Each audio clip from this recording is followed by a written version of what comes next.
going, guys? Welcome back to the Outrun podcast. Kendal, Yeah. a few things. I want to start with a disclaimer.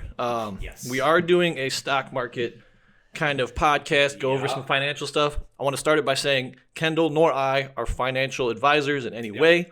Take this with a grain of salt. Yeah. If you want to learn on your own, but just take this as good information, fundamental information, and kind of take it where you want. I mean, would you want to add to that kind of disclaimer? Yeah, so I was thinking about that, thinking that this is not financial advice. If I mention a stock and we talk about it, I'm not telling you to go buy that by any means. You are free to do so, but always do due diligence. Absolutely. I've heard that a few times now. So this is definitely not meant to advise you to buy any particular stock, but we're going to end up talking about stocks that have been purchased for sure. So having that come up, it's like people get on the Elon Musk says Dogecoin, yeah, sure. Bitcoin, and then people flood to it. I mean, clearly, I'm not Elon Musk, but better looking. Yeah, he's got a bit of influence for sure. Yeah. So but people. And then people get mad by saying, "Oh, I bought when he told me to buy. I'm losing my ass." You can lose it. But okay, we'll get into that. We have to cover that because that goes into the psychology and the emotion that cannot be involved in trading. All right, so people want to ask. So a lot of people have hit me up saying, have this stock market guru of yours on. They're interested. Right now, it's like having you on is very relevant. What's going on with GameStop? What happened to GameStop? I think everybody knows the story. We don't have to go over it too much, but that got a lot of people interested. A lot of people want to mess around with the stocks now. And a guy like you who's lived life on his terms, I've admired you for that. I don't think I've ever known you to have a 9-to-5 that you didn't want to be in. Actually, I don't think you've ever really carried a 9-to-5. You've always been your own man and made your own money. Yeah, I worked in a machine shop at 18 and 10, 12-hour shifts, 5, 6. So this is back in the 90s. Machining was hot. Economy was booming. And you worked so much you couldn't spend your money. Yeah. And that just wasn't for me. I kid you not, I cried in the bathroom. Like, I hated... This is what, 16, 17? How old? 18 years old. 18? And it was a shocker, and I left right from there, and I ended up at Ford on launch engineering. So I worked on the Ford GT, and I was driving a Ford GT home. It was, at 18 years old, that's fucking awesome. Yeah, by then I would think I was 19 or 20. It was pretty slick. I'm good with cars, figuring shit out. I think that's where we got together. I met you. You were in the cars. I was in the cars. I was like, this guy's fucking cool. But yeah, after that, so I lost that job in 2004, and bought the detail shop in Flat Rock, and from there I went and sold bikes at Rosenau Power Sports. So no, I remember that. You can mention whatever. So I did that for 2 years. That's really good money. That's kind of a seasonal thing. You're generally there from March to maybe September, depending on. Yeah. I was brand new, so I think I came in April. But yeah, I haven't. I went back there in 2015, as a matter of fact. I remember you doing that for a bit. I needed something to kind of give me a schedule. And I'll tell you what, I cooked lunch, man. That's what I did. What's that? The guys, as soon as I walked, because sales is really competitive, right? Right. So I come back in and I don't need the money. And for one, sales guys are dickheads. They are. We are. I'm a sales guy. Well, you got to be cocky, confident, and you got to be very competitive. So when somebody comes in like me, and I'm just like, bro, I'm gonna be here and I'm gonna do my job. But I don't need to be here, and I'm not going to take your shit. Right.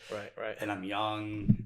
It was those guys. They want to have that kind of go-to attitude, and I was just kind of like, hey, man, you could let me go today, and I don't give a fuck. Right.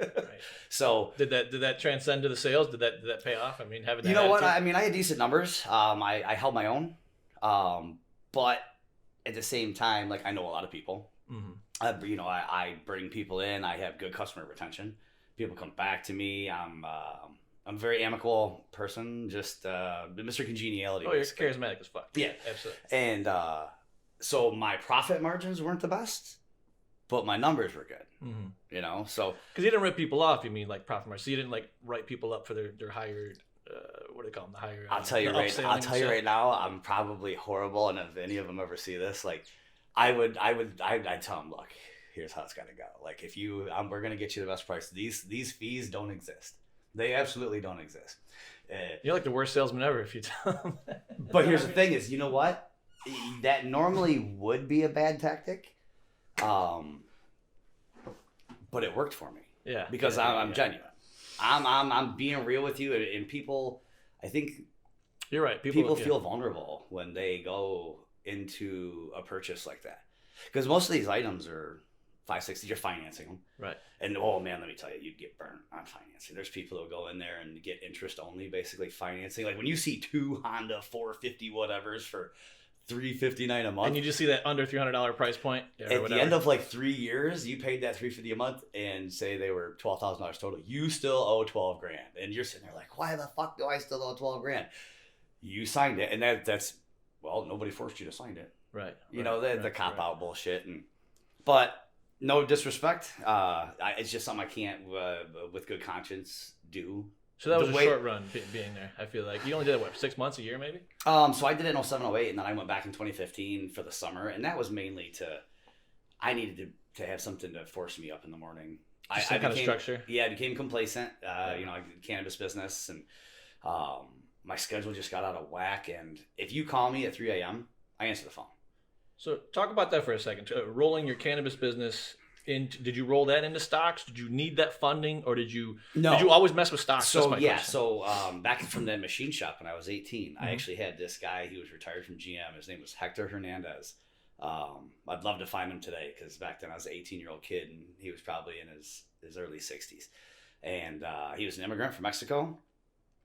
Came here, got a job with GM, went to college, and he used to get, Warren Buffett sends out, or used to, I don't know how it is now, he would send out a quarterly newspaper type of thing.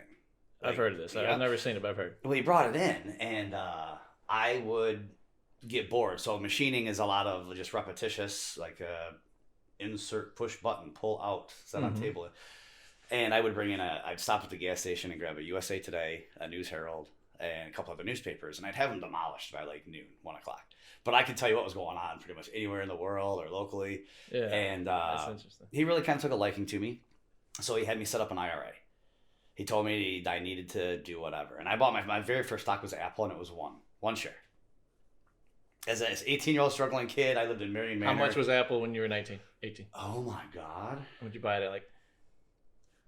Because I just bought it at, I'll tell you right now, I just bought it at $236. Or $136. Yeah, so what it does is they try and keep it around there. That's why you'll get splits. So I've been through 4 splits now. I've been through a 2-to-1, a 7-to-1. When I looked at it, I thought Apple would be way higher than 1 something. It's been split a bunch of times. Because it's split. So does that mean it's diluted value? They want to make it affordable. So they offer more shares. So, I mean, they're not technically diluting the value of the company.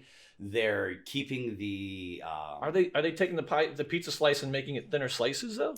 The company's expanding, though. So the pizza's getting bigger. Yes, exactly. And so your squares are staying that 100 and something, but instead... So were you in before or after this? Talking about Apple? 2020. Fucking 2 days ago, split. Bro. Okay, so it's split just 5-6 months ago. Yeah. 7 months ago, whatever, in 2020. Yeah.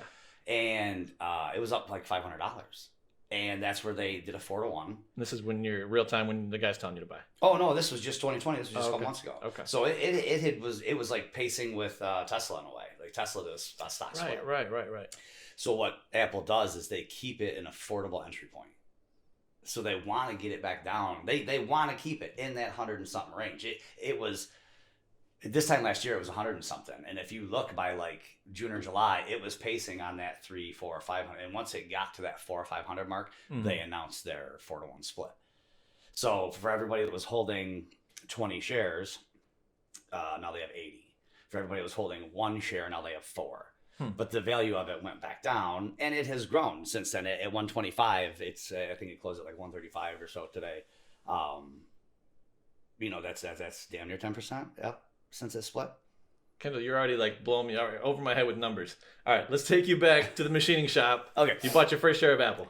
Yeah, that. And I had no idea what I was doing. I was just listening to this guy. I'm a sponge. You know what I mean? I was. His father figure type of thing. Sure, he took to me, I took to that, and I wanted to be like, yeah, you know what, I'll try this out. And I've always had a love for money. I think everybody does. Yeah. Right. Not a lot of people talk about it. Money's demonized. You don't want to talk about making money or how much money you make. Why is that so taboo? That's my other question. Why is money making so taboo? And it's never been with you. I can always be open with you about making money. And you tell me straight numbers. So yeah, and I'll show you. You know what I mean? Like that was another thing I was thinking on the way here. I'm like, oh man, when you tell people what you made, it's like no, we're not going to talk specific numbers today. I think so. You can demonize money, right? And I think most of the people you're going to hear negative stuff. Most of the negative stuff you're going to hear about money is from people that want it and don't have it, which is a lot of things. People that want something and don't have it. Sure. They always want a negative because they don't want you to have it. There's a lot of competition in the world for everything. For your ride to work, to get to the next red light. You ever try to time a light and people get in front of you and slow you down? Right. There's competition in everything. So, your uncles, right? They're successful men. Yeah, I mean, in the scheme of things, they're successful for themselves. They're real about money. They don't demonize it. No, absolutely. You're not going to find anybody that knows about money that demonizes it, and if they do, I'd be very cautious of that person because they're probably trying to fuck you. So my uncles in a small scale, they also help multiple families feed their families through a business, right? Just like Elon Musk, like they say billionaires are like villains, right? But Elon Musk is like an adored billionaire because he creates so much jobs and he's so likable. It's a division tactic. So a basic strategy of war. The Art of War is a great book. I think everybody. You've told me this. I need to read this book. So divide and conquer. Everybody hears that all the time. It's a legitimate tactic. It's part of manipulation. So it's the best way to fight and to win a war is to never have to fight at all. Right. So if you can beat somebody mentally before the battle even starts, you just saved yourself a ton of effort, both physically and mentally, going forward. I've done that in the bar a bunch of times. I've de-escalated the situation at a bar. Exactly. By buying a guy a drink, chilling him out, ignoring the fight. Have you ever seen me? I play stupid. No, absolutely. Yeah, and I know, and I see it, and I know I'll what you're doing there too. And I'll just eat it up. Like, man, really? I'll just eat it up because for one, I'm avoiding confrontation because I do like to fight. So I know to avoid it, because it's just going to end up in trouble. It's just like avoiding a DUI by calling an Uber. I just play stupid now to avoid getting in trouble. And I can see it coming a mile away. You can see these things coming. The scope of what people understand. I just want to make sure you're in frame. You're good. So the scope of what people understand, like people are like, oh, that person's stupid. Nobody's stupid. I think Einstein said something like, you can't judge a fish by its ability to climb a tree. Right. So it's the scope of what people understand. Yeah. Like people that have never owned a business probably don't understand a lot about back end, and they might watch Shark Tank or whatever, and they hear Mark Cuban and Mr. Wonderful talk, right? And actually, right now, my favorite one's Robert, by the way. So. Oh, is that the guy at the end? It's always Perfect. Sweet to everybody, super nice to everybody. Yeah. He's the immigrant. I relate to him because he has the immigrant mentality. He's a playboy.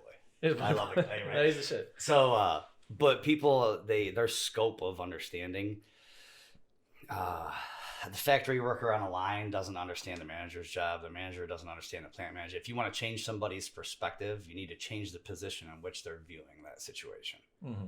So if somebody on the line becomes a manager, they understand a little bit more. On the line, that fucking manager, he's an asshole, this and that. When he becomes a manager, you're like, oh shit, now I know why that happened to me.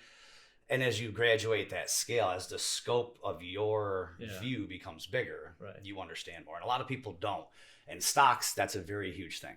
You have to understand that the people that with these hundreds of millions and billions of dollars, they control shit. So if you're not thinking about their position and how because they do manipulate the market, they absolutely 100% do in their favor. They did it today with OCGN. And I'll explain later if we get to it. $5 today? No, so it was $2 and something last week, and I've been holding since 38 cents. I had 2,000 shares of it, real super cheap, and then it started to go up in the last 2 months, and I was averaged up to like $1.72. So I had bought on the way up. I had 7,000 shares of it, $18 fucking. Donnie hits me up. Yeah, my Uncle Mark. They're like, your buddy Kendall. He told me, he gave me a good tip. I said, where's my tip? Where's my text message? That's where I got mad. So he and I'm sitting there and I'm thinking, okay, it went up, and it did a gradual increase, like $6, $7, $8, something like that. Yeah. And then it shot to 18. Now I'm holding my bag with $1 and something in it. That's crazy. And I already know nothing like that is a straight hills and valleys. It's like everything in life. Okay. So I see it come back down, and I'm watching it. They do this. Was there a reason for its spike? So the volume on it, like an average day is 25, maybe 50, 75 million people volume trading. It was almost a billion. It went. It was like 750 million. Is people that because some kind of forum talked about it, or some Facebook news group came out about it? it? Like they've been going through, and my due diligence back then had showed me that they have introduced products to market that have been successful. I've seen the stock hit 200 plus before. For it to be that low, these are natural cycles that stocks go through.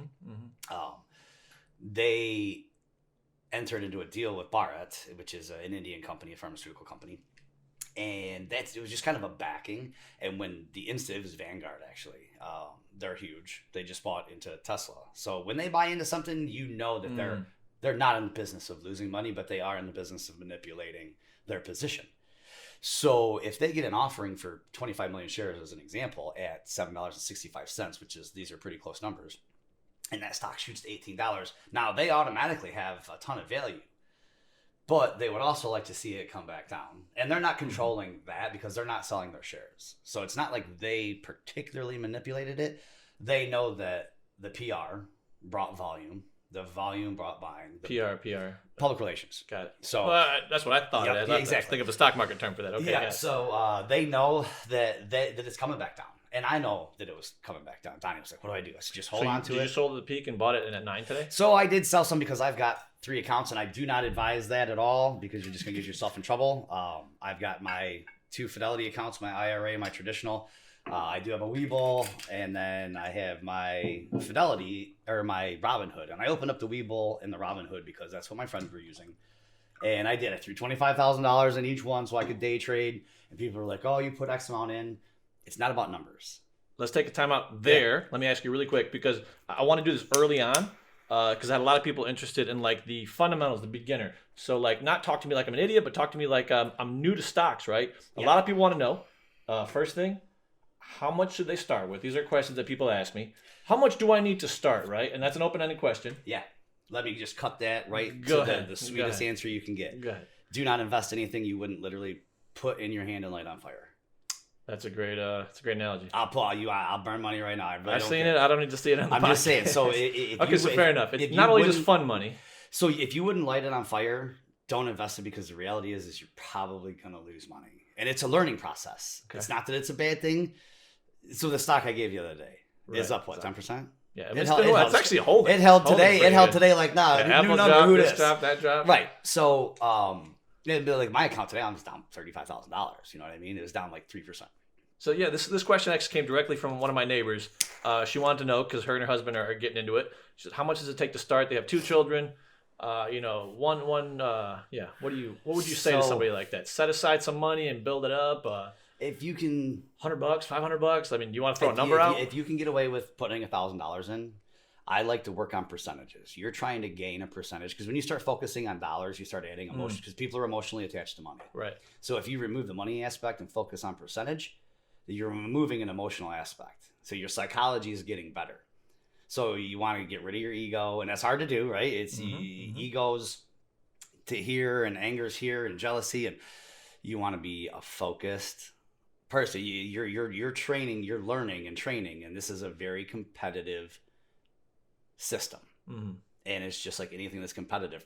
You're at the professional level. But the apps have made it so user-friendly that they make it seem like a game, like it's a fun little game. Robinhood has, because now look, it's gamified it. You see that the graphs are so cute and they're like easy to read, like a video game. So I have a margin account, right? And I'm just going to put it out there. So I got about 3.5 in my Fidelity. And my margin, I have millions of dollars that I can margin. What does that mean? Margin is I can take a loan from Fidelity. So if I own, because there's a settlement period in a normal brokerage firm. So if I sell something on Fidelity, it takes about 2-3 days for me to actually receive those funds, for them to be cleared to me. Robinhood, it's instantaneous. Right. Last week, I was like, I'm not a big fan of day trading, but I do it when the conditions are right. When you got 10,000 shares of something and it moves 10 cents, you just made $1,000. That's another thing I want to touch on. There's so much I want to touch on, but yes, okay. So Robinhood is like a video game, and that's very dangerous. And now I've manipulated it to my benefit. Yeah. But there's a lot of people that, because it's so accessible. Yeah. It's almost worse than social media. It's almost like so addictive. It's worse than social media. They're losing money though because of that game-based feeling. Yeah. That you don't have a settlement period where that money is not available to you on a normal brokerage account, but it is here, and you can emotionally put it. You can be reading something and you're reading stock twits, or your buddy or Elon Musk comes on and says, "Hey," within seconds, and there's no settlement period to where. If your margin's only $5,000, say you put $1,000 in, your margin isn't going to be shit if you have one at all. Right. You're not going to be able to make those plays like that. Robinhood, because of the structure of the app, it's just instant money. Like I can sell $35,000. I can sell $35 worth of a share or shares, and that money's available right now. There's no settlement. There's no waiting 2 days, and I can throw it at something else that grabbed me emotionally. Mm-hmm. And now I'm fucked because emotional buys are almost always horrible buys. And that's what they call these like meme stocks now, which is what we saw with GameStop, AMC, even Dogecoin. Did you mess with? By the way, crypto needs its own. Here's my. No, I'm sorry, guys. Jesus, this whole you don't mess with crypto, or do you? Do it needs its whole own episode. Yeah, so I'll make this real cut and dry. I used to mess around with the dark web, and you used to have to buy things with Bitcoin on the dark web. This is a long time ago. It's 6, 7, 8 years ago. We don't need to go into details. Yep. I went to the website one day. It didn't exist anymore. I converted my cash into Bitcoin. It was about $420 a coin back then. And I was generally looking to spend about $10,000 at a time. So there's 20-something of them or whatever laying around. Right. I have what I have back then when the Treasure cold store wallet came out. I put it on the cold storage in like 2017. What's that mean, like a hard drive? Like you literally it's like a wallet. It's like a wallet. Yeah, it's just like that. Yeah, very drive. Very similar to that. So I load it on there, and it sits in my safe. There's 40 seed words that you need to access this thing that they give you, and Jesus. I etched them out, and they're somewhere else because there's a significant amount of money on there. Yeah. But it's like when I lost it, it was a couple. It was like 10 grand. So I get it. That's a lot of money. But it wasn't at the same time for the situation, and now it's that's a substantial amount. But still, it's not even what I have in my Fidelity. So it's not that, and it's one of those things that if it hits $100,000 one day, a coin, good for you. But actually, okay, so you talked to my buddy Jared on Facebook. We had a little back and forth debate when I first talked about having you on, and you thought the opposite. You thought it would just not shoot back down, but bubble or burst the bubble a little bit, go back to 10. It's actually done the fucking opposite. Now, is that because of the cheerleading from Elon and everybody else? Is that because of it? If you look at what I said, I'm usually I'm real specific with being and general at the same time. In the next few months, by a certain time, so we can hit a level, we can peak it. So if the government gets involved and starts putting regulations on crypto, they were talking about in 2017. There's no regulations, and that's when it crashed. But so we started getting trade. You can buy it online. You know how hard it used to be to buy Bitcoin? I never tried to buy it. Trying to buy Bitcoin 6 years ago was a task, brother. Sure. Task. Now you download an app that's on Apple. Instantaneous, right? It's on Apple Store. Yeah. So, Bitcoin has underlying technology in the blockchain, right? There are companies that will accept it as payment. So it has something Tesla, to grab Apple, onto. Dodge does not. Right. If you can play the bounces, now don't get me wrong, anything that you can invest in that's moving 20%, 50%, 40%, if you're in and out of that, like a stopwatch. It's moving quick. It's beautiful. But here's the thing. You can't put in stop losses. You have to be on it. You got to be sitting right on top of it. Like I'm up at 4:30, smoking a joint, drinking coffee. I'm catching Europe. I'm listening. I'm finishing up with Asia. I'm watching what Europe's jumping into. I'm seeing where they're going with stuff. Yeah. This is daily? It's every day. That's another thing, guys. So Kendal, he scheduled this after 6 p.m. He said, can I come on at 7 because 6 is after hours closing? I said, do whatever you need to do to get in here, bro. So this is a lifestyle now for you. How long has it had been this obsessive with you for stocks? So the effort put into it varies on, like right now, in 2020, a blind monkey could have thrown a dart and made 200% in their portfolio, right? There's no skill needed. I get so mad looking at March 2020 and the price of shit to today. I get upset. And so that happens every 8 to 12 years. If you historically go backwards, we have a market recession, business cycle, crashes every 8 to 12 years. Well, ours was like heavily influenced with COVID, so that was weird. But they happen, they like clockwork. Mm-hmm. So I've been waiting since the last one. Right. I was actually sitting 09 or so. Yeah, I was sitting sort of cash based, like in probably like 2015. We were kind of late for this. We were kind of late. Actually, we were really late, and I'm not political. I'm not Republican. I'm not a Democrat. Yeah. Trump is good with business and economy, and he's not a good politician. Sure. But it's like, I don't like Kyle Busch, but Kyle Busch is a phenomenal race car driver. And if I say he can't drive for shit, I look stupid to people that know what driving is about. Right. I'm telling you right now, he was really good for Absolutely. the economy in the country. It is what it is. Right. So right. I was expecting something to happen, and I put my position to coordinate with that, and then it didn't. So I'm dipping back in because now I'm leery. I'm a bear and a bull at the same time, right? I'm a practical person. So from 2012 to 2017, things were growing at a kind of stagnant, crappy pace. Yeah, it wasn't all that great for the crash we had in 08.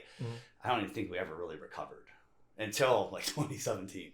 Honest to God, if you watch how markets work and things like that, we really didn't recover until then. Like it was almost like a false economy is what I would call it. It was credit based. It was weird. I feel like we're heavily credit based right now, but I think it's a continuation. But we built that from Ona. So we credit and money and foundations are kind of the evils of the world, but that's how the world works. You're not getting anywhere through love. You're not getting fired for most people. Right. So back then it was something I just look at occasionally. In 2015. No dice. I had the cannabis stuff going. Sure. So even take 2012, 2013. I made some moves with Ford. Ford paid off. So that money is sitting there. And what turned the corner for you? What was the pivotal moment there for you? Where's that? It turned the corner for heavy into stocks, like getting with the market. So it was actually after the crash. I didn't start messing around this hard until June. Oh, fuck, okay. I just went full transfer. I saw the opportunity. I've been waiting for it since 08, 09. I missed that, but I lived through the .com. I listened to my dad used to talk about the economy a lot as a kid, and he was a poor man, don't get me wrong. But that was in my head, and I looked things up. I'm looking back, and I see crashes, and the Great Depression is talked about. And these things come on a cycle. It's like if it costs you $100 to get to work every day, but you know that there's a train that slows down and comes by your house, and you could hop on it for free, but you got to be there at a specific time, you're gonna opt to maybe do that, right? So when you can see a pattern coming, sure. So I knew it was coming. So I had been really timid, and I had still you had a cash reserve ready for something. Yeah, so I was actually sitting in a large position of cash. My IRA is invested. Don't get me wrong. Oh wow. But my main Fidelity account, which was all I had at that point in time, I was sitting, in secure situations with that. I wasn't buying overextending yourself. Yeah. And so we see things now where people are 102. I went 680%. Okay, just my Robinhood. I put $25,000 in it. I think it's like $1,500. And guys, he's shown me screenshots. We don't got to talk numbers, but Kendall's legitimate. It went up 1,500% from April. I want to say April till December. That was my 2020. That's nuts. It comes once every 8 to 12 years that you have the opportunity to do that. On a good year, 10% is beautiful to me. Now, if I wanted to sit down and be a day trader or an active trader, could I do it? Yes, there's a lot of risk to it. You better have your shit together, man. You better be preparing for a fight with Mike Tyson if that's what you want to do. Right? And we're going to get smoked by Tyson. Any of us. You and I in the ring together are getting smoked by Tyson. It doesn't even matter if we teamed up, right? Right. You need to understand that that's the game you're going to step into if you want to get into actively trading. People should be looking at long-term growth in reality. They really, really should. I see like a gold rush mentality right now. Everybody sees Robinhood as the gold rush. rush. It's being pumped. Everybody's running to it, sending their stimulus to it. Their the big fish money. Stories. Yeah. Because you brought it up, right? You brought up the stock thing as a person and personal interest in it. Absolutely. 1,000%. Who's as full disclosure as I am? There's not many. No. I've got another friend of mine who's very relevant. Yes, you and my other friend. Because the people that actually do it will go, I will show you. I don't have a big fish story. I've got a mount. And there's a difference. That's the difference between cocky and confident. Cocky talks shit. Confidence just does it. You know what I mean? And we can talk about it, and people will be like, oh, he's being cocky. Like, no, I'm actually just being accurate. You don't like what you're hearing. So little derail here. So Kendall's being super humble about himself. The entire time I've known you, you're into cars. You've never driven flashy cars. You had a Mustang I knew back in the day, some souped up cars. But in the last, I'd say 5-6 years, when I know you've been making substantial amounts of money, you've driven older Audis. You've driven an older F-150 with a tailgate that doesn't close that well. The gas flap open. So like, you're very humble about your stuff, but I know you are who you say you are, and that's why I appreciate you coming on, man. And but it's luck. You really have to have a certain amount of luck, and that includes finding the stock. The stock. So you're going to start doing your due diligence. So you're going to start looking into some companies.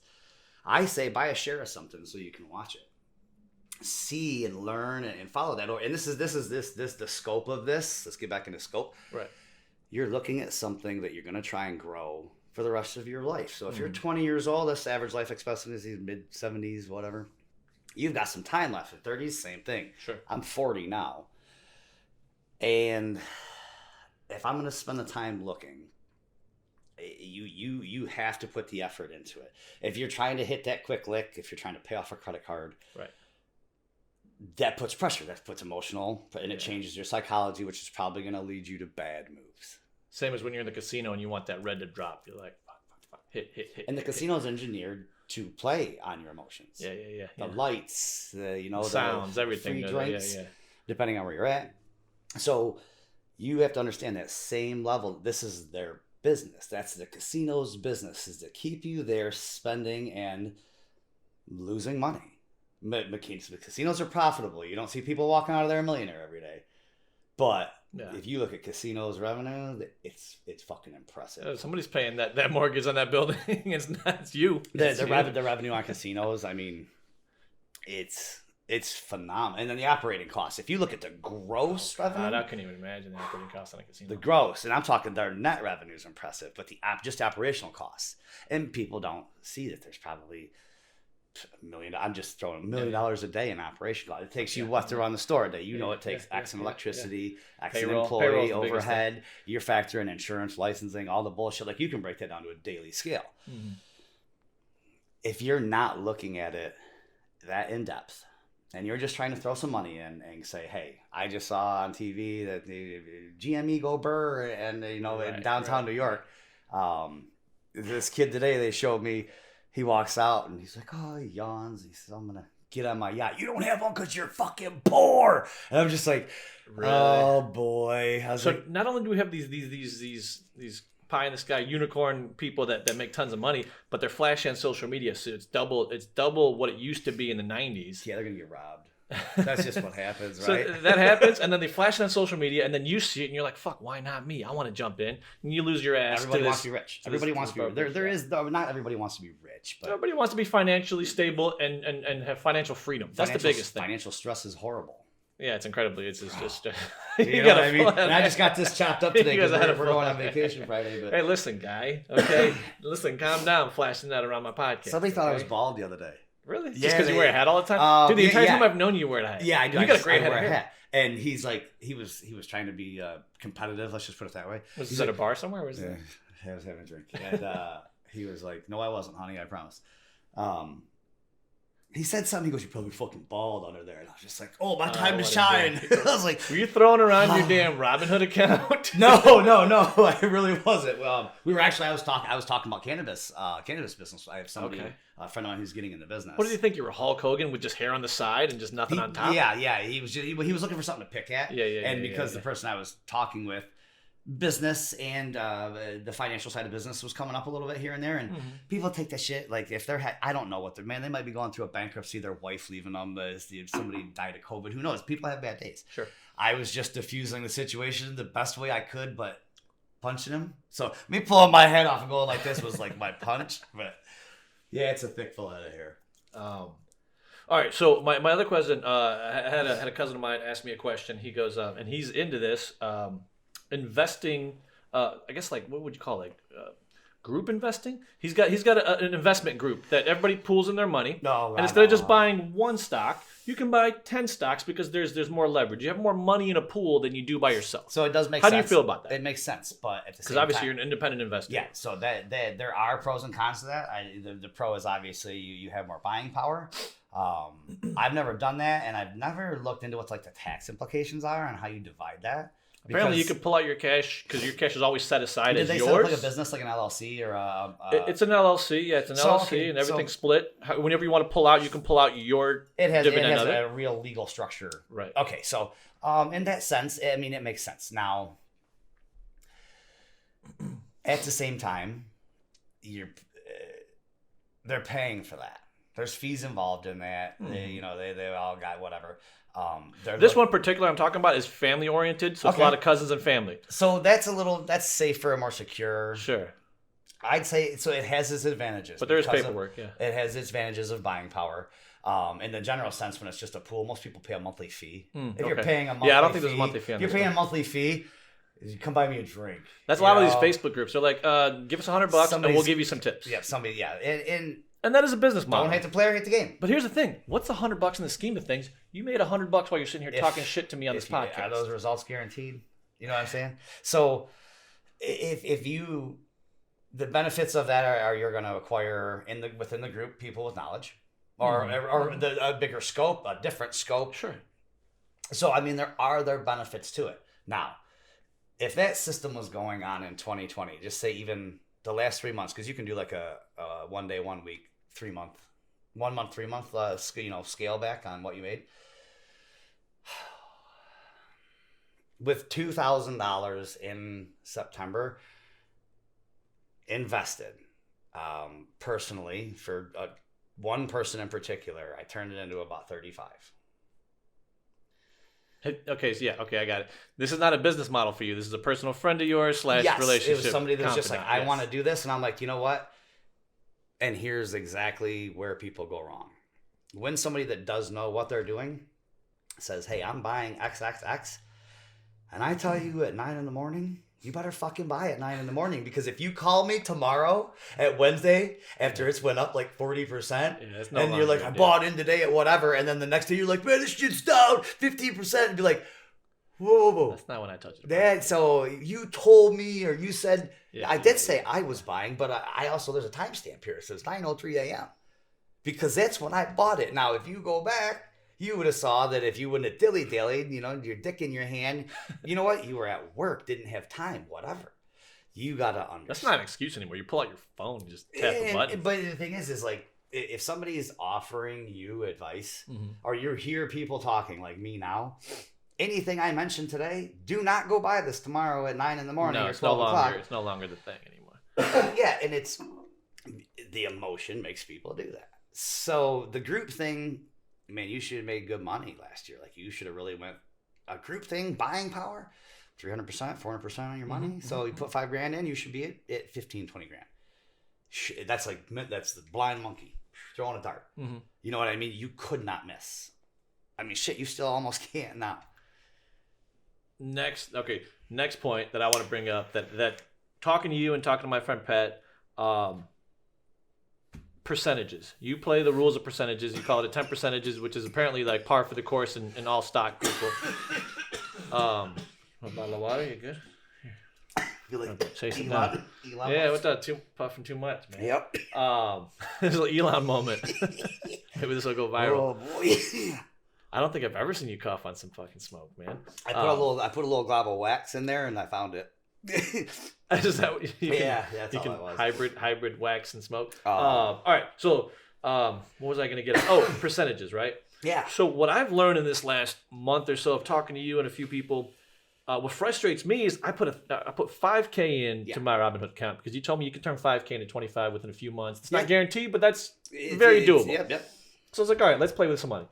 And first thing I did is I wanted to get my feet wet, and I said, Apple's guaranteed, it's a good stock. Let's throw $1,000 at Apple. I bought like almost 8 shares at $1,000. They're like, this is secure. I hit you up, I hit Pat up. They're like, that's a good pickup. It's long term. Don't ever sell it. Just hold on to it.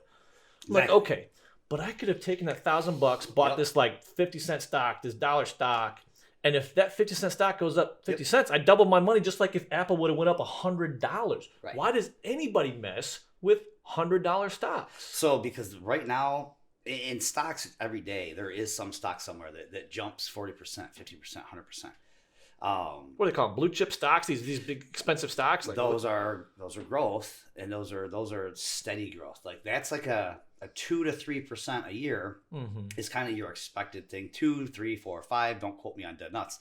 But these 20% and 40%ers, they're out there. But there's thousands of these things to invest in, and for you to find it, you know, and somebody did, or hundreds of people did, obviously, because they sold a bunch of shares. You need to have a very realistic view that in a normal year, this is not a normal year in a normal market. Right. 10% return on your money for somebody who's not day trading is good money. It's a good return on your investment. It's in the grand scheme of things. Now, if you can consistently pull, you know, 3 years from now, if you're still consistently pulling 30 or 40, 50% a year, you're putting effort into that, or you had something that really had some serious growth to it or took off. You know, there's going to be some catalyst in there to that. Because it's just your expectations have to be realistic.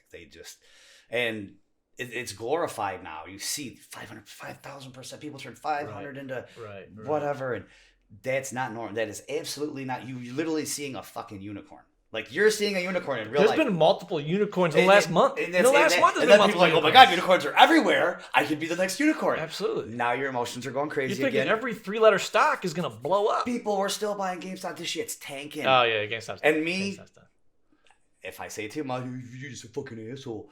No, man, like I'm looking out for you a little bit. I'm not trying to keep you from getting rich. You told me you didn't mess with it. You stayed away from it. Well, so for one, I wasn't in on it. And by the time I had heard about it, I actually did because I'm all over that shit in the morning. You know, I got 2 TVs, 2 laptops, a tablet, some other shit.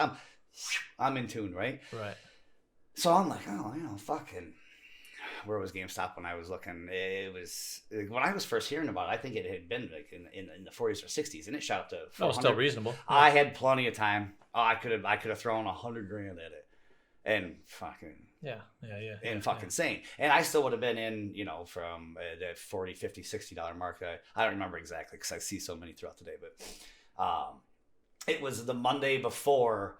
It was the prior week's Monday that I started seeing it. I started seeing the term Wall Street bets.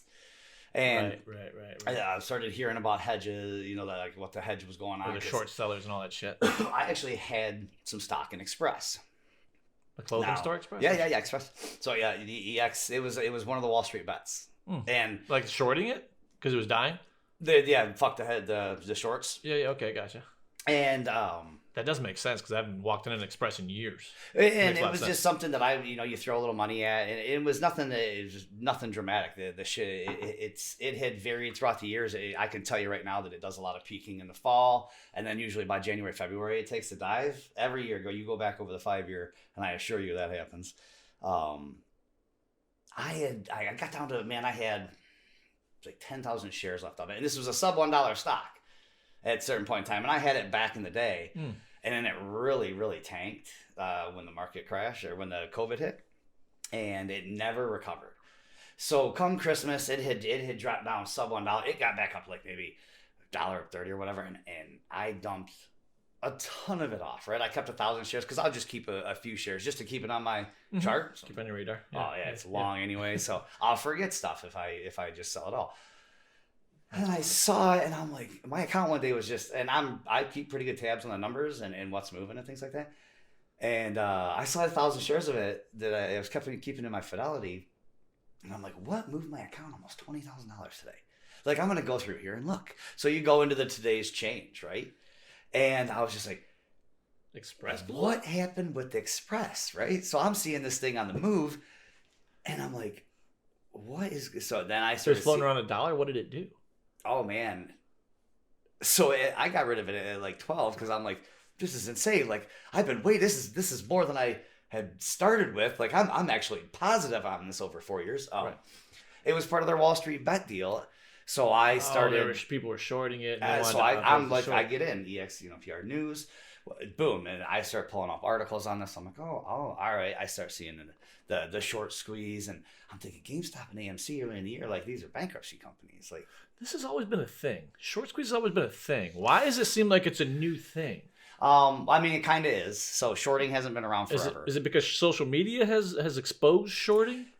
Shorting is kind of dirty. So because I heard it through Tesla, Elon years ago, that everybody shorted Tesla, and I'm a Tesla fanboy. Everybody knows that I love Elon. I ride his shit all day, and people shorted Tesla.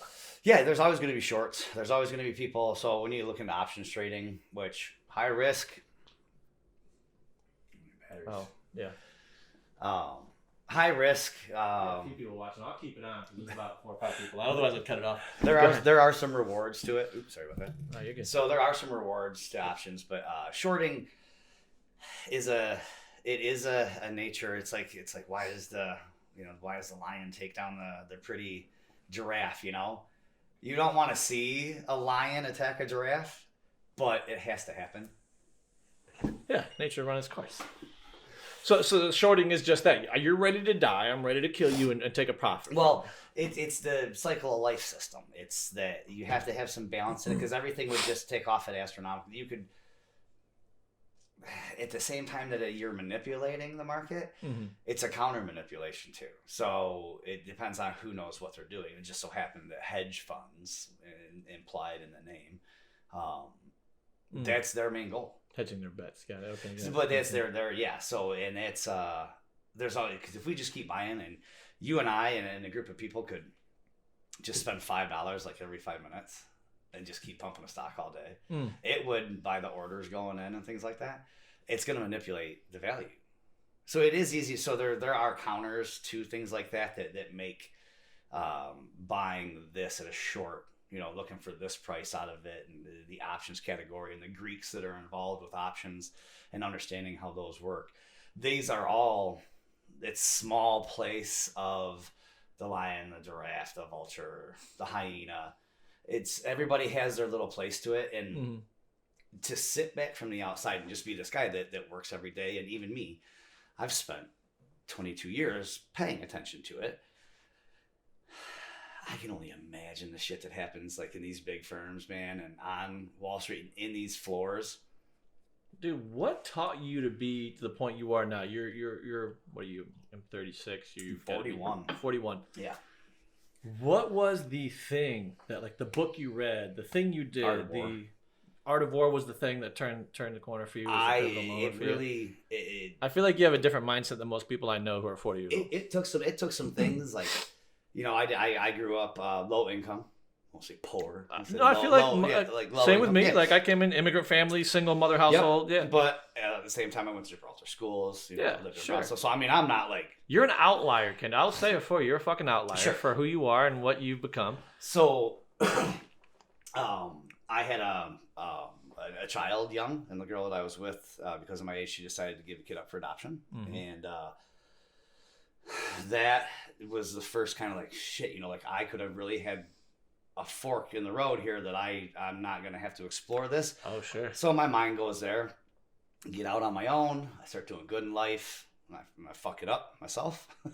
My psychology got bad and my ego was huge. And that right there, I was homeless, man. Like I went from I had a lightning. And like literally homeless? Oh yeah. Like I was like literally homeless. Like I lost my house to foreclosure. My cars got repossessed. Like no joke. Like it was bad. Like was this after the first split of the? So this was after Ford. So I was living my life, man. And then I went from having fun habits to do to I was dropping coin at the bar, like coin.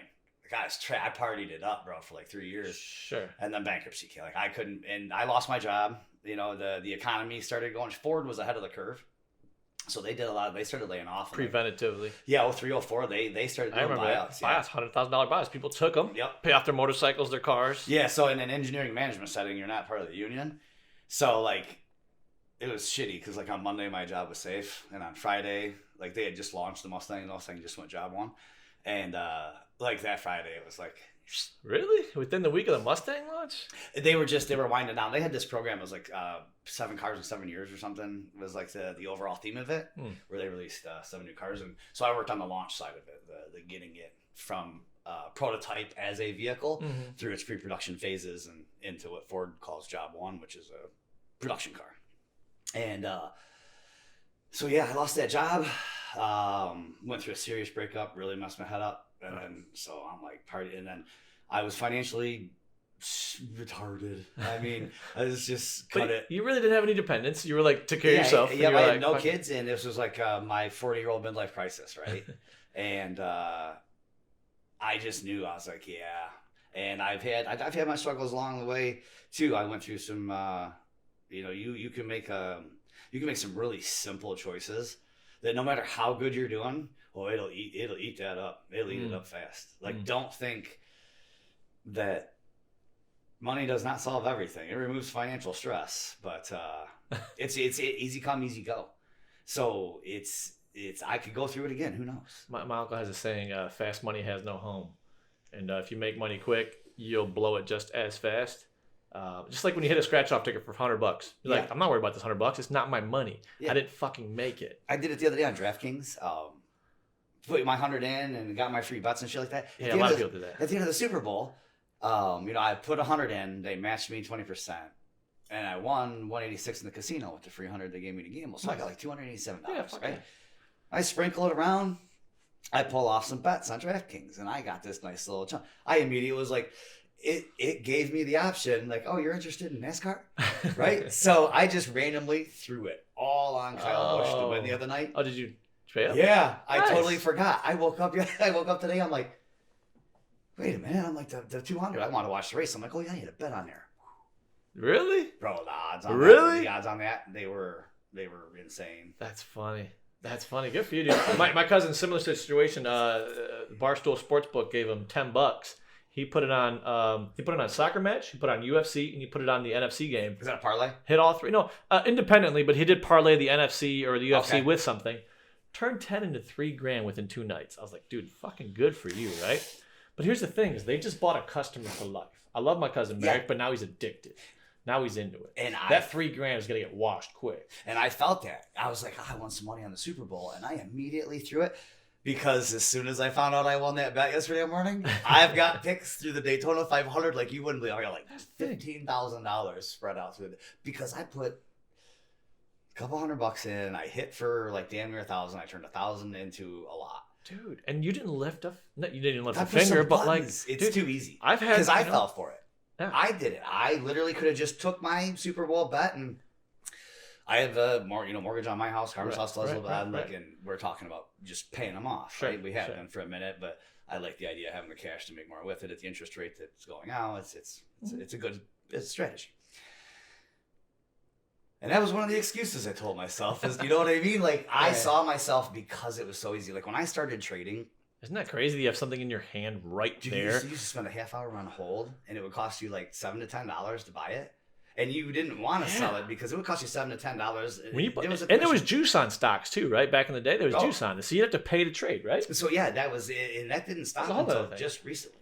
And you've got a regular 9 to 5, and you're trying to. And cell phones weren't everywhere in 2000. I mean, Wolf of Wall Street's the guy's on a payphone ordering his stock. He's on a payphone like, give me this penny stock. I've used the work phone. I've used the work phone before. Like I've definitely been at my desk for it and been on hold, right, waiting for my Fidelity guy, and like you're watching, you got CNBC on something, and you're waiting for the ticker to roll by and shit because your computer, you gotta make it look like you're doing something. Right. I've got Windows open on some Excel spreadsheet up. I'm over here like I'm looking at this bottom. I'm like, oh shit, is it moving? And yeah, so it would cost you a lot to buy and sell. You would spend a phenomenal amount of time on hold. It just was not nearly as easy. You had to really put some work into it. So it's this, most people lose money in the market. I'm just going to tell you right now. Is this thing still? No, that's done. That's done. But we're still recording here. So you don't got to worry about the audience, man. It's just me. No, but I want to say something. Like, go ahead. If you want to fucking speak your. No, here's the thing: is let's wrap it up. Speak your piece because I do want to have a disclaimer on this because everybody thinks next week they're gonna flip their $5,000 into $25,000 because everybody hit me up with that post, and I was like, no, it's not really a thing. I just really got to work on it. I'd like to get my feet wet because I'm still new to this. For every dollar somebody makes in the market, somebody else has to lose $1. Absolutely, just like a scratch-off ticket. You hit 100, somebody lost 100. But chances are, your job, it's like stepping in the ring with a professional. Chances are you're gonna lose. So you need to be really wise and really smart because you can get in and out of these smaller stocks. You need to look at things like the 30-day rule, your day trading rule. You need to know what you're getting into. Those are the basic rules, the rules of your market. Any game you go to play, you look at the rules. People are not. They are treating this like just some random game that they can throw money at and get money out of. I saw a meme. I'm gonna fucking throw $100 in this meme stock that I just found. That's the biggest thing right now. And it's Cousins, I don't even know we're in stocks. We're pushing Dogecoin. I was like, bro, do you even know the first thing about Doge? Do you even know the first thing about crypto? Like, and to the moon. because it's so crazy right now, throwing these buzzwords. You don't have to. You people are just randomly throwing money in, and they're hitting blind squirrels are finding nuts left and right. Right. So it makes it look like that's how it works when it's not. It is really not. It's how it's working right now. But it's the beast always comes back. You know what I mean? When do you call the correction? Today was kind of a correction, but when do you call like the big correction? Sure. So where do you see it? Like Mystic Kendal here right now. So you've got so you have to look at it like this. There are different markets. So you've got the S&P, you've got New York Stock Exchange, NASDAQ, you've got Fidelity, you've got all these different, you got biopharmaceutical, tech, financials, energy. So the market as a whole generally is not going to do a pullback or a correction. At one time, all by right. itself. Now, all the stocks aren't just going to pow. Now, today, if you looked at the heat map, it's pretty much red all day. So that wouldn't be... That just as a coinciding of geopolitical news. There's a lot of things that play into how these go. So if you're heavily invested in just energy or so if you're not very diversified and the pullback hits you, yes, that 15% when the psychology kicks in and people put in like stop losses and people that don't put a 10% stop loss in, don't do that. I was gonna say you always say it against. You always say buy when it dips. Don't do a stop loss, right? Yeah. Buy So what it does is to say you have it, say you own it, and it gets to. Well, I like stop the bleeding kind of. Yeah. So you'll set a price in there, and people will be like, if I lose 10%, no, if you lose 50%, so you know what I mean? Because you're 10%, and the other couple of people that had a 10% in there, and then the natural fear that people are watching on a live feed, you can start triggering a sell off. Now the people that have now that 10%, and everybody's got that 10% in their head, just brought it down to 15, and now that draw it to 20 because that fed into fears. Now people that have 20 and 25% stop losses, theirs are triggering, and they're at work. They're selling cars at the dealership. They're pouring cement. Right. They just get a notification. Oh, your 1,000 shares of A, B, C, D, E just sold, and you're like, what the fuck happened? Oh shit. Okay. So. You want to use like people. Just you got to understand. Yeah, so that's just impulse selling. Yeah, you really have to if you want to make money at it. It's not hard to do. Look at the rule book for one. If you try to play Monopoly, right? You got to read the rules. You're not just gonna walk up to the table and start playing. You can throw dice and you can make your own ragtag game of it, but there's a structure to it. The bank and what you get, and this isn't you got to actually pay to get it. So it is all laid out.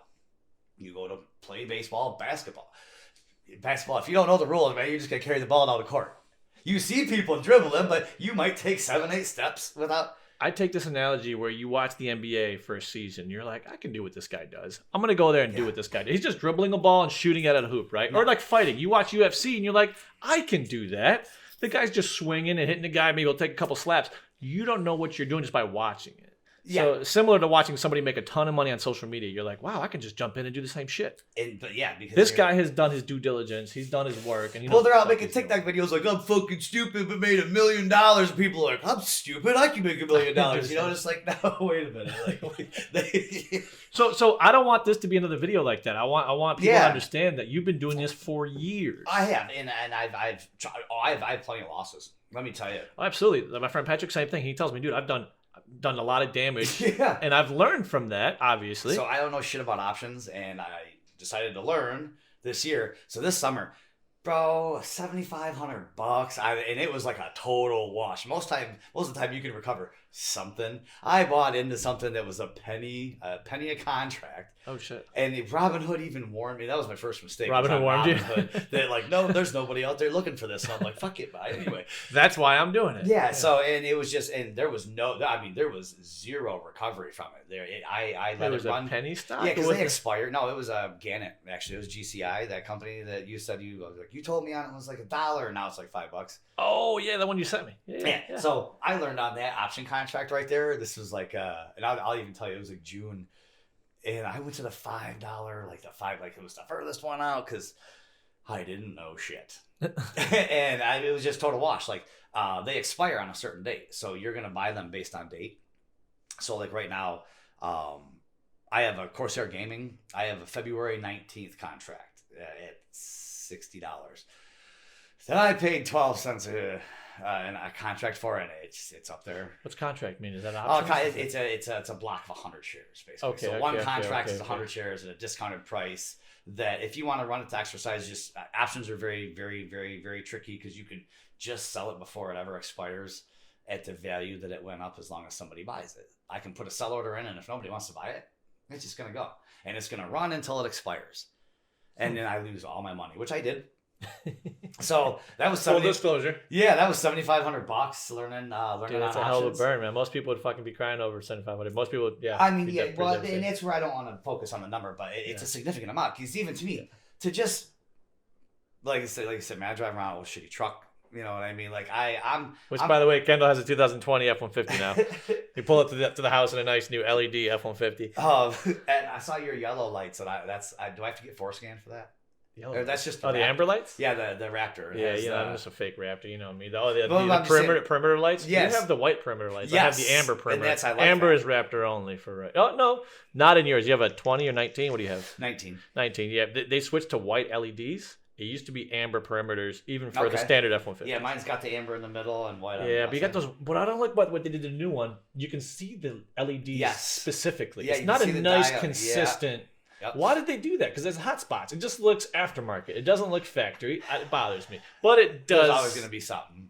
Anyways, we're car guys. We need to listen. Fuck stocks. We need to come on here and talk shit about cars and other shit. Oh yeah. We're gonna wrap this one up because I don't know how much film I got left in the GoPro. Were there any questions that you wanted to get to? Dude, actually, I hit them. I hit the how much do you need to invest? Yeah. The group investing, and then just overall, we hit a lot of other points that people wanted to hit. I don't think I answered shit, did I? No, you hit a lot of points. You hit a lot of points. It's a lot to take in, Kendall. Just like, dude, it is. You didn't learn this in an hour. And I was sitting there thinking, like, I don't know how much this. So let me kind of go through some things. Yeah. If you wouldn't light it on fire, don't invest it. I mean, that's a really good number one tip. That's number one. It's really good. It's almost like a rule. Fear of missing out, man. Like that's that FOMO thing. Dude, I did it. Have your psychology straight. There's some other rules that I have. Like I try not to buy on Friday. We could start World War III on Sunday. You're gonna wake up to a crash market. You said 3 days. There's a lot of time for the stock. So they move after hours, which is a weird thing for me to grasp that people can buy when we can't buy. Yeah, well, I mean, it's people out of our reach that people eating breakfast right now somewhere. You know what I mean? Like, I get what you're saying with international orders and shit. Sure. Yeah. So international can play on the American stock market. Well, what it is that stock like I start seeing German orders come in, so they have a time that they have access to the market, and then they also have their own local markets. Right. So you got like there's. Do you play international stocks? No, I have. I've tried anyway. So I don't. It's not my arena. So everybody dabbles. You know what I mean? At one point in time, I guess if you're doing it long enough on a daily basis, like this is a couple months now of. There's days by 2:00 that I need a nap, man. Dude, tell me if I'm wrong. Tell me if I'm wrong, but there's ways to trade currency, like the euro dollar to the American dollar to this, to rubles to this. You can actually change. There's the forex. You're looking at high volatility. I mean, there's patterns to the type of trading. Do you mess with that? No. I stay crazy, out of that. I stick with like you know being here in the U.S. Our North American markets. So there's Canadian markets. You know, they have their own exchanges. the information flow, because it's never been like this before. I'm almost over, like I said, I need a nap some days. Like, I'm almost overloaded because I can see what's going on. Your uncle, right? He tipped me onto one that's traded on the Toronto exchange. And now I'm adding a whole new exchange. Right? So now, totally different app, totally different organization. Yeah, and I can look at it actually on my Fidelity. I can see that, and I can actually trade it on my Fidelity. But to watch the market, because the stock is sitting in a segment that belongs in their country, that their business to business model is based out of their country. So U.S. News, it has a, in some fashion it will have an effect, but they have their own economy. Right. As conceited as the Americans feel like we control everything, we're not. They have their own little... Right. Like, if we have a really shitty day in the market, the other countries technically... We do have an impact on most markets. Yeah, so they all have a small influence. Yeah, you know what I mean? It's just like somebody that doesn't smoke and they see 90 people smoking.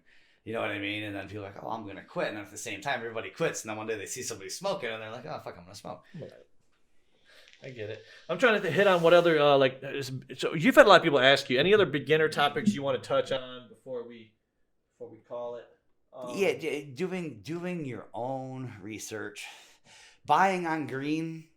I mean, clearly it's already moving. So don't chase, right? Don't chase. Yeah, so there's a day trade rule that if you don't have $25,000 in your account, you can't buy and sell in a 24-hour period more than 4 times in 5 days, or you'll get flagged. You usually get a warning at first. You do it again a second time, which can be accumulated in 2 weeks. They're going to suspend your account for a little bit. You're not going to be allowed to trade. Robinhood does that, yeah. Yeah, they all do. It's a day trade rule. So these are the basic rules of trading. There's the 30-day rule. So if I buy something today, say we would have bought the ZOM, right? Right. And which I bought yesterday. Yep. It goes down, and you're like, fuck, you see something else going on. You sell it the same day, right? The next day. It's the next day you see it tanking. So you're like, I'm going to sell. 24-hour block. I'm just saying in general right now, we're not talking about day trade. We're going to talk about the washout. Yeah. That if you sell that ZOM and you get into something else, and hey, you make some money, so you're like, fuck, I'm going to come back to ZOM. It's a week later. Now, when you buy back into that ZOM and you move forward, and when it's profitable, that loss, that doesn't count no more. You don't get to accumulate that against your gains at the end of the year. Taxes are a bitch. That's my next, dude. That's a whole nother segment, bro. So long term, you keep it over a year, and it falls into a long term capital gains bracket. When you trade like this every day, I get taxed based on my income, dude. That's like 40%. It's over 40 actually. Damn. Yeah. Okay. So like in 2020 from April to the end of the year in my Fidelity, it was probably about 580 in profit in reality, right? Net 3s, like, because that's based on my income. I've got my weapons business. And, your cannabis business. Yeah. So I'm already in a pretty high tax bracket, and then my gains from that, I mean, it really like 3%er, huh? Like, so. But Uncle Sam gets his cut, man. Biden just raised that, so we're gonna pay some more. Yeah. Yeah, and that's what I'm already looking at. So it's February 9th, something like that. 10th? Tomorrow. Today's 10th. Is it? Yeah. Today's the 12th Friday. I'm like I said, I had that mark I wanted to hit this year.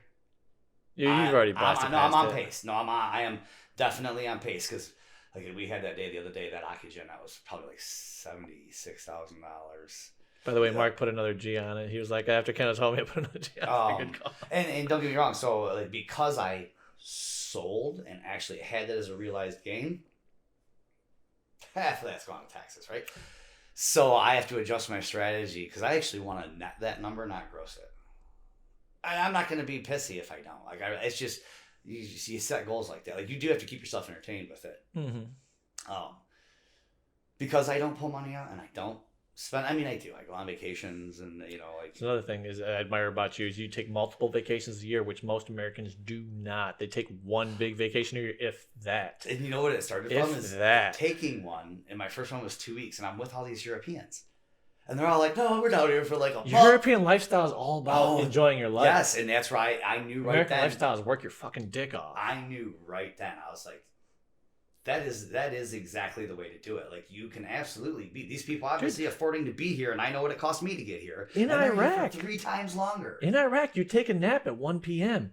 Mandatory. You close shop. It's either at noon or at 1. My uncle's told me this. You close shop. You go home, take a nap, eat lunch. You come back, open up at 2. The siesta. It's a mandatory thing. Yeah, you know what? And you know what? It's a lunch break. Yeah, and here's something that's kind of funny with that is not only is it a good idea and natural in a lot of places, it happens to happen in a lot of places that have a high heat index, higher heat index year round. I can see that. That's Middle East, Europe. Which ironically though, the hottest time of day is usually like 3, 4 o'clock. It's not noon, 1 o'clock. But so it doesn't correlate. But the lifestyle is funny though. Yeah, that's funny. We have because we're like, oh, the store's closed. You guys have a lunchtime. Stressed out. I need to buy this thing that I need to buy. I need to do this thing that I need to do. And people right now that Meijer and Walmart are closed at 10, 11 o'clock. Oh, yeah. I used to 24 hours? I used to do my grocery shopping at 2 in the morning. I love it because I don't want to mess with anybody. I'm introverted as shit like you are. Yes. I just don't want to mess with anybody. Yeah, I love people, but I don't like people. No.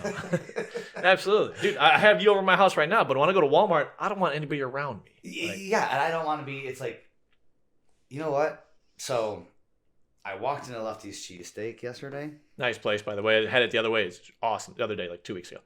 Love that. I'm actually a weekly. Oh, are you weekly? Religious. I make sure once. It's just like I stop into Sabor. I make sure that I either get Taco Tuesday.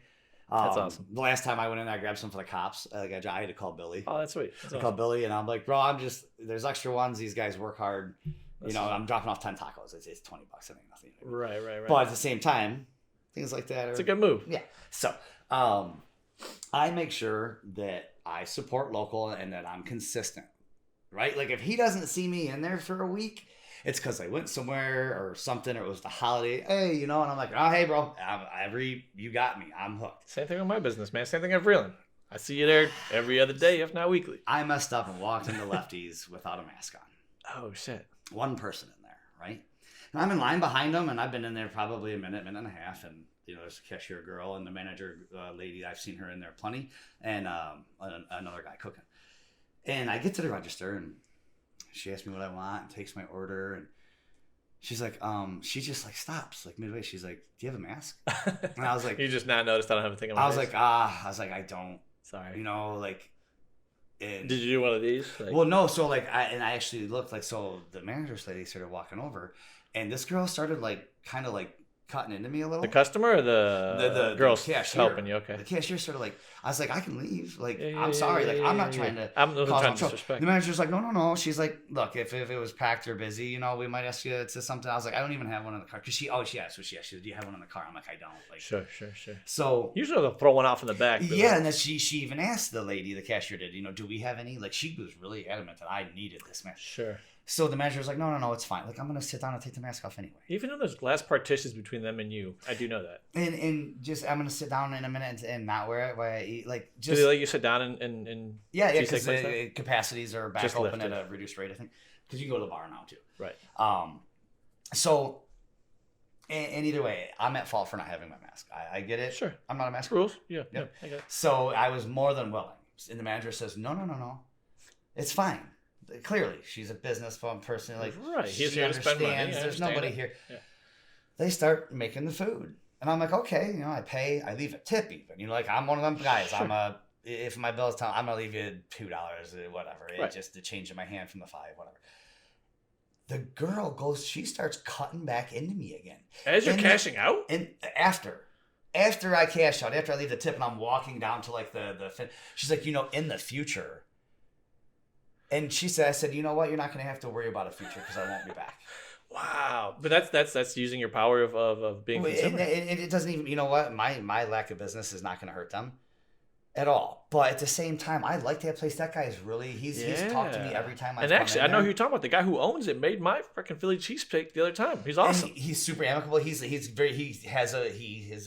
has that business mentality to it. Right. Now I came in. I can tell you what the rent is, triple net. It's him and I have talked, his employee scared you up. And you know what? And it was, I got it the first time. I took responsibility and was willing to say, hey, you didn't got to cut it in me 2-3 times. I'll roll if you want me to. No harm done. I apologize. I was accepting responsibility for my screw up. And she had that tone, and I get it. right? And then when she cut back in after the manager had She already wanted said that jab. no, She wanted that jab. she had that. Wow. And I was like, man, you know what? Like that's a real bummer that, because I'm like that. Now, you know what? If I go by and see she's not there, but if that girl's in there, I will turn around and walk out of there. That's Absolutely. crazy. I almost And feel no disrespect like if he sees yeah, this. yeah. No. I like that Are we place. I like that place a lot. That's crazy. No, I feel the same way. So a lot of my employees or coworkers told me that the opposite, right? So we're employees, and at Vreeland, there's a few girls that don't want to wear it, and that's fine. You know, we have the plastic thing and whatever. Yeah. There's a few customers that come in and say, you know what? I've really been having a hard time coming into this place because you guys don't wear your masks and this and that. And the asshole inside of me says there's plenty of other liquor stores for you to patronize. That's fine. You don't need to come here to get your cigarettes, which, by the way, are terrible for COVID. Your pint of vodka, that's terrible for COVID. And whatever, the 2-liter Pepsi that you put down, that's terrible for COVID, is bad for you. You wear 2 masks, you smoke your carton of cigarettes. I get so frustrated. But you have to play that game by themselves on the way there. They literally buy a carton of Newports, have a mask on, and yell at me for not having one. But they're like, "Thank you so much for this." You know what built that? The powers that be. Just like there's powers that control the stock market. That's exactly what's going on, and it's just a matter of what your scope of understanding is.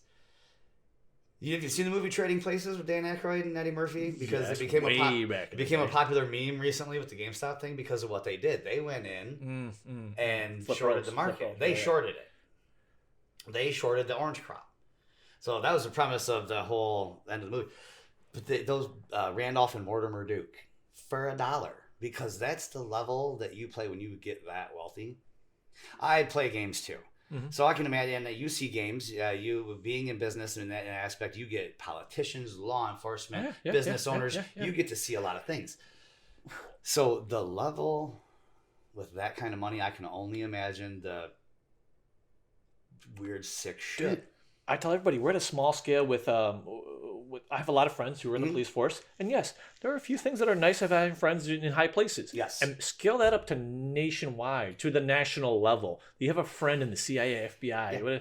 That's incredible. Things right? like that, absolutely. Like I found out that I'm a Quad S when I fly. Quad S, what is that? Right, so basically I get searched a lot. You're a flagged flyer? Yeah, they actually told me, they're like, it actually shows up on your boarding ticket if you look. Jesus, what? Because you have paraphernalia, or you travel a lot, or what is it? Somebody that was in the immigrations and customs. Oh, you're good. Kendall, we are over. We gotta wrap this one up, dude. Time is it? No, we're just over the slot on the card. Oh shit, is it full? It's just about full. Okay. Yeah, Kendall, I think you went over the few. We do need to catch this back up, dude. I know you got to fly out to Jamaica. You going to Jamaica Friday? When do you go? Not next week, but at some point we're going to touch base on, I think we just want to fuck around with cars, maybe crypto. We got our feet wet with stocks. Yeah, I like talking. And I can tell, dude. I can tell.